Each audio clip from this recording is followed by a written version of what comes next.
నారీ శక్తి జిందాబాద్. ఒక స్త్రీ నిర్ణయించుకుంటే ఆదిపరాశక్తి రూపాన్ని అందుకుంటుంది.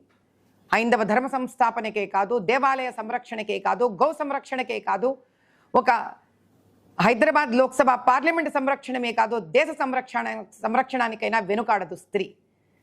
ఇక్కడ నా పక్కన నిలబడిన ఈ ఇద్దరు యువతులు ఎంతో ధైర్యంగా చుట్టుపక్కల ఉన్న ఎంతో మంది రాక్షసులకు నిర్భయంగా నిలబడి ఒంగోలు ఆవులను కాపాడారు. ఈ ఆవుల సంరక్షణే ఈ దేశ సంరక్షణ. దీనికోసం మేము ఎంత దూరమైనా వెళతాం, నిర్భయంగా పోరాడతాం, ధైర్యంగా పోరాడతాం, ధర్మం కోసం పోరాడతాం, న్యాయం కోసం పోరాడతాం. ఆవులను హింసించాలన్నా, వాటిని సంహరించాలనుకునే వాళ్ళందరికీ ఇదే నా సమాధానం.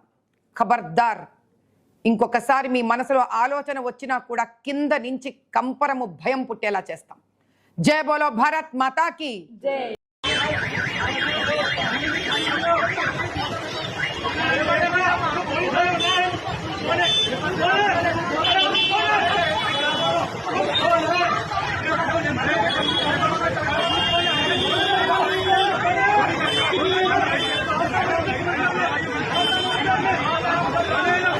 ఎప్పుడు